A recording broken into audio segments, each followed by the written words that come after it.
안녕하세요, 세나 친구들 반갑습니다. 주님의 말씀을 묵상하기 위해 하나님 앞으로 나오신 여러분들을 환영하고 축복합니다. 여러분은 다른 사람을 설명할 때 어떤 부분에 중점을 두시나요? 아마도 그 사람을 가장 잘 설명할 수 있는 특징을 예로 들어 묘사할 겁니다. 그렇다면 우리가 요즘 묵상하는 이 에스더서의 주인공, 에스더는 어떻게 묘사할 수 있을까요? 저는 오늘 큐티 본문 제목, 믿고 나아가는 사람이 가장 잘 어울린다고 생각합니다. 하나님의 살아계심을 확신하기 힘든 포로기에도 주님만을 의지하며 세상 앞으로 나아가는 사람, 에스더를 잘 설명하는 문구죠. 자, 그렇다면 그런 삶의 모습이 어떻게 실제로 드러나는지 말씀을 통해 살펴보도록 하겠습니다. 오늘의 말씀은 에스더 5장 1절에서 14절입니다. 제3일에 에스더는 왕비의 예복으로 차려입고 왕궁 앞에 있는 왕궁 안뜰에 섰습니다. 왕은 왕궁 입구의 반대편에 있는 왕좌에 앉아 있었습니다. 왕이 에스더 왕비가 뜰에 서 있는 것을 보고 기뻐하며 손에 있던 금으로 된 귤을 내밀었습니다. 그러자 에스더가 다가와 귤 끝을 만졌습니다. 왕이 물었습니다. 에스더 왕비, 무슨 일이요? 무슨 할 말이 있소? 내가 이 나라의 반이라도 떼어서 당신에게 주겠소. 에스더가 대답했습니다. 제가 오늘 왕을 위해 잔치를 준비했으니 왕께서 허락하신다면 하만과 함께 오셨으면 합니다. 왕이 말했습니다. 당장 하만을 들라 하라. 우리는 에스더가 부탁한 대로 할 것이다. 그리하여 왕과 하만이 에스더가 준비한 잔치에 참석했습니다. 왕은 그들과 포도주를 마시면서 에스더에게 다시 물었습니다. 이제 당신의 소원이 무엇이오? 내가 들어주겠소. 뭘 해주면 좋겠소? 내가 이 나라의 반이라도 떼어서 당신에게 주겠소. 에스더가 대답했습니다. 제 소원, 제가 부탁드릴 것은 이것입니다. 제가 왕께 은혜를 입고 왕께서 제 소원을 이루어주시고 제 부탁을 들어주시기를 좋게 여기시면 제가 잔치를 준비하겠으니 왕께서는 하만과 함께 와주십시오. 내일 제가 왕의 말씀대로 하겠습니다. 하만은 그날 기쁘고 기분이 좋아 밖으로 나갔습니다. 그러나 왕의 문 앞에 있는 모르드게가 눈에 들어왔습니다. 그런데 모르드게는 하만을 보고 일어서지도 않았고 두려운 기색도 없었습니다. 하만은 모르드게를 보고 화가 끓어올랐습니다. 그러나 하만은 꾹 참고 집으로 돌아갔습니다. 자기 친구들과 아내 세레스를 부른 하만은 많은 재산과 많은 아들들에 대해서와 왕이 자기를 얼마나 존중해 주는지, 다른 귀족들이나 대신들보다 얼마나 높은 위치에 있는지 자랑했습니다. 그리고 덧붙였습니다. 그런데 그게 다가 아니야. 에스더 왕비께서 준비한 잔치에 왕과 동반으로 초대된 사람이 나 말고 더 있겠어? 그리고 왕비께서 내일도 왕과 함께 오라고 초대하셨어. 하지만 저 유다 사람 모르드게가 왕의 문 앞에 앉아 있는 한 이 모든 것들도 만족스럽지가 않아. 그 아내 세레스와 그의 모든 친구들이 그에게 말했습니다. 50규빗 높이로 나무를 세우고 아침에 왕께 모르드게를 거기에 매달자고 하십시오. 그러고 나서 왕과 함께 저녁 식사를 들러가시면 얼마나 즐겁겠습니까? 하만은 이 제안을 좋게 받아들이고 나무를 세우게 했습니다. 에스더는 3일 동안 금식하고 왕 앞에 나아갑니다. 앞서 우리가 읽은 것처럼 왕의 허락 없이 왕 앞에 나타난다면 죽을 수도 있는 상황이었습니다.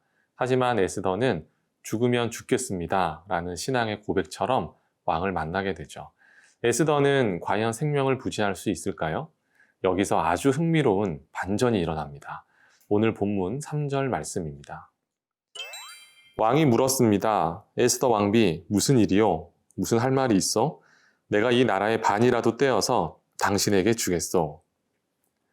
왕은 에스더를 반겨줍니다. 그냥 반기는 정도가 아니라 기뻐합니다. 오죽하면 나라의 반을 떼어서 주겠다고 하겠습니까? 평소에 왕이 에스더를 아끼고 사랑한다면 그럴 수도 있겠다 싶지만요. 에스더는 왕의 부르심을 받지 못한 지 30일이 지났습니다. 이러한 때에 왕이 에스더를 반기고 그 소원을 들어준다는 말이 나오는 것은 세상적인 표현으로 기적과 같은 것이죠. 하지만 우리는 그것을 하나님의 역사하심이라고 합니다. 오늘 본문에서 왕이 에스더를 반기는 이 부분, 에스더는 철저히 수동태입니다. 왕 앞에서 어떤 힘도 의견도 낼 수 없는, 목숨을 부지하는 것도 장담하기 힘든 때였습니다. 하나님께서 왕의 마음을 움직여 에스더의 요청에 귀를 기울이게 한 것이죠. 하나님은 하나님이 택하신 자를 위하여 악인의 마음을 움직일 수 있는 분입니다. 그렇다면 우리는 이 세상의 악인들을 하나님 앞에 내어놓고 하나님께서 그들을 고쳐주시기를 구해야 될까요?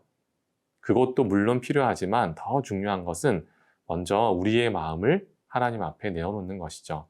시편 51편 10절 말씀입니다. 오 하나님이여, 내 속에 정결한 마음을 창조하소서, 내 안에 정직한 영을 새롭게 하소서. 아멘. 여러분, 에스더가 금식하며 기도한 것처럼 하나님의 도우심을 위해 기도하십시오. 하나님이 일하실 수 있도록 여러분의 연약함을 인정하십시오. 무엇보다 여러분의 심령이, 내면이, 그 마음이 하나님 보시기에 합할 수 있도록 은혜를 구하십시오. 하나님은 그 간구를 너무나 기뻐하실 것입니다. 어쩌면 에스더의 때보다 더 각박하고 나의 힘으로 살기 힘든 이 시대에 우리가 가장 먼저 구해야 될 것은 하나님의 일하심, 하나님의 도우심일 것입니다. 그리고 그 혜택만을 맛보는 것이 아니라 나의 심령 또한 하나님 보시기에 정결할 수 있도록 더 큰 은혜를 구하는 것, 그것이 우리가 해야 할 일입니다.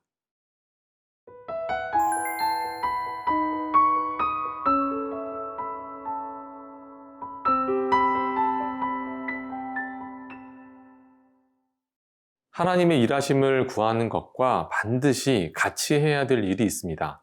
그게 뭐냐 하면 최선을 다해서 내가 할 수 있는 것을 해야 된다입니다. 방금 3절을 읽었는데요.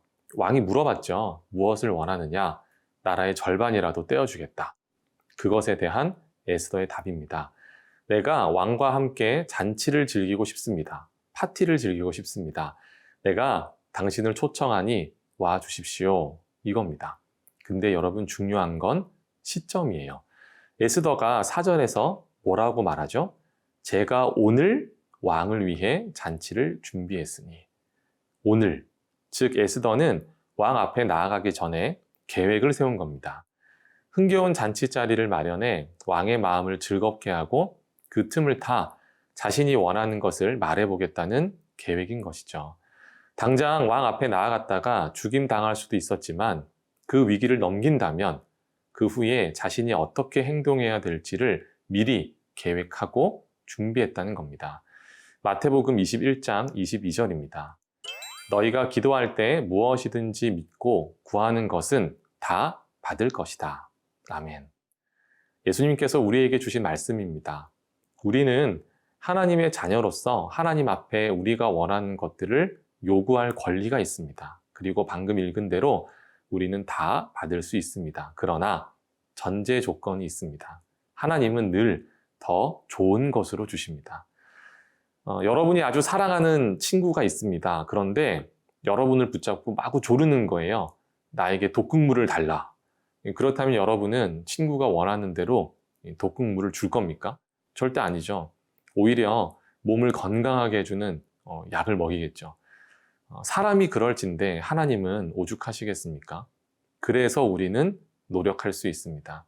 내가 원하고 바라는 것에 더하여서 하나님이 더 좋은 것을 주실 것을 기대하며 말이죠. 그 과정이 마냥 기쁘고 즐겁지만은 않을 수도 있습니다. 우리가 잘 아는 것처럼 에스더는 금식하며 기도했습니다. 목사님은 한 끼만 굶어도 너무 배고프고 힘든데 3일 내내 밥을 먹지 않았어요. 그런 사람이 잔치를 준비합니다. 왕이 오는 잔치인데 맛있는 음식이 가득했겠죠. 당장 일이 잘못되면 말 그대로 그림의 떡일 수도 있는데 말이죠. 제가 배고픔이라는 가벼운 예를 들긴 했지만 하나님이 과연 나의 삶을 최선으로 인도하시는 것이 맞을까? 내가 괜히 헛된 고생만 하고 있는 건 아닌가? 라는 의문이 들 수도 있어요. 하지만 여러분, 걱정하지 마십시오. 하나님은 분명히 더 좋은 것을 주십니다. 조급해하지 말고 길게 호흡을 가져가면서 최선을 다해 여러분의 삶을 가꾸십시오. 오늘 본문에 보면 왕은 에스더의 요청대로 잔치에 참여합니다. 하지만 그 자리에서 에스더는 당장 민족의 구원을 말하지 않습니다. 오히려 한 번 더 잔치를 열 테니 그때도 참여해 달라고 요청하죠. 저 같으면 이때가 기회다 하고 끈질기게 달라붙어서 졸랐을 것 같아요. 에스더는 그러지 않았죠. 하나님이 일하셨다는 사실에 흥분하지도 않았고 자신이 원하는 것을 얻어내기 위해 성급히 행동하지도 않았습니다. 필요한 것을 얻어내기 위해 상대방에 맞게 시간을 갖고 가는 것. 하나님을 의지하는 사람이 보여줄 수 있는 일종의 여유죠. 이렇듯 하나님의 일하심을 기대하며 하나님 안에서 최선을 다해 살아가는 저와 여러분 되기를 주님의 이름으로 축원합니다. 하나님, 하나님만을 의지하기 원합니다. 하나님을 의지하며 담대하게 세상 앞으로 나아가기 원합니다. 그 가운데 일하실 하나님을 기대하며 최선을 다해 살아가는 새벽나라 친구들 되게 하여 주옵소서. 예수님의 이름으로 기도합니다. 아멘.